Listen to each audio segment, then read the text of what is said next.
No livro Céu e Inferno, capítulo 8, segunda parte, Adelaide Marguerite Grosse. No capítulo Expiações Terrestres, vamos ver mais esse caso, que nos reporta as condições de vida de uma pessoa aqui na Terra e por que ela teve essa vida. Qual a consequência do passado para ela estar nessa situação. Era humilde e pobre criada de Harfleur, Normandia. Aos 11 anos entrou para o serviço de uns horticultores ricos de sua terra. Um ano depois, uma inundação do Sena arrebatava-lhes, afogando-os, todos os animais. Agora veja bem, uma criança de 11 anos indo trabalhar. Já é a primeira coisa que já assusta no momento atual. Ainda por outras desgraças supervenientes, os patrões da rapariga caíram na miséria. Adelaide reuniu-se-lhes no infortúnio, abafou a voz do egoísmo e, só ouvindo o generoso coração, obrigou-os a aceitarem 500 francos de suas economias, continuando a servi-los independentemente do salário. Já fica diferente, mais um pouco diferente a história. A pessoa já é bem diferenciada, ainda obriga os patrões a aceitar seu dinheiro para recomeçar a vida. Depois da morte dos patrões, passou a dedicar-se a uma filha que deixaram viúva e sem recurso. Mourejava pelos campos, recolhia o produto e, cansando-se, reuniu os seus esforços aos do marido para manterem juntos a pobre mulher, a quem continuou a chamar sua patroa. Cerca de meio século durou esta abnegação sublime. Ela casa, não fala aqui se ela tem filho, mas ela cuida da filha dos patrões que ficou viúva. A sociedade de emulação de Rouen não deixou no esquecimento essa mulher digna de tanto respeito e admiração, porquanto lhe decretou uma medalha de honra e uma recompensa em dinheiro. A este testemunho associaram-se as lojas maçônicas de Havre, oferecendo-lhe uma pequena soma destinada ao seu bem-estar. Bom, como a sociedade achou aquele ato dela bastante engrandecedor, gostaram daquelas ações de bondade que ela tinha tomado, deram-lhe vários presentes, além da medalha, a recompensa em dinheiro. Finalmente, a administração local também se interessou por ela, delicadamente, de modo a não lhe ferir a suscetibilidade.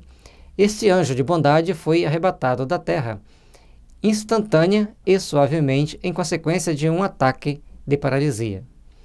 Então, até a administração local, para não lhe ferir a suscetibilidade, deu-lhe alguma recompensa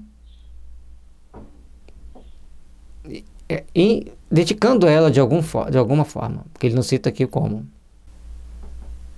E ela morre repentinamente com mais de 50 anos. Singela, porém, decente, foram as últimas homenagens prestadas à sua memória. O secretário da municipalidade foi à frente do cortejo fúnebre. Ela teve até honras municipais devido à sua bondade e à sua consideração.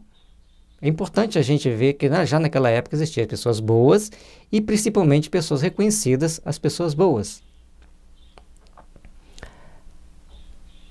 Então, isso aí foi como foi descrito na Sociedade de Paris, em 27 de dezembro de 1861. Evocação. Ao Deus Onipotente, rogamos nos permita a comunicação do espírito de Marguerite Grosse.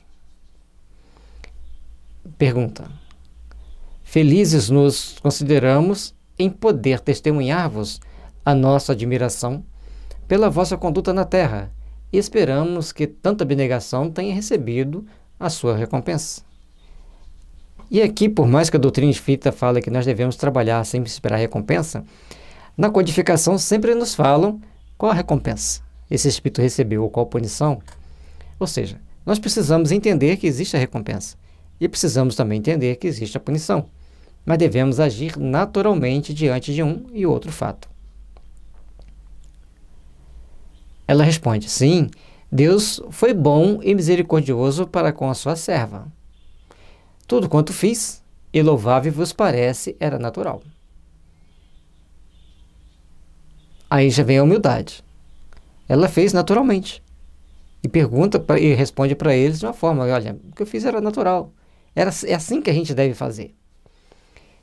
Podereis dizer-nos, para edificação nossa, qual a causa da humildade da vossa condição terrena? Quando as pessoas são pobres, as pessoas acham que não é bom. E naquela época era mais preconceito ainda. E quando é rico, as pessoas acham que foi muito bom. E nem sempre é assim. Então vamos lá. Em 2 encarnações sucessivas, ocupei posição assaz elevada, sendo-me fácil a prática do bem, que fazia sem sacrifício, sendo como era rica. Então não tinha sacrifício, porque ela era rica, fazia o bem naturalmente.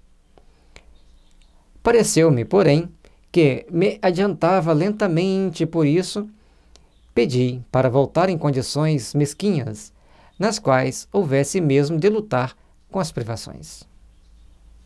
Então, a grandeza dela, para provar que ela era realmente boa, ela tinha que vir para lutar contra as privações dela.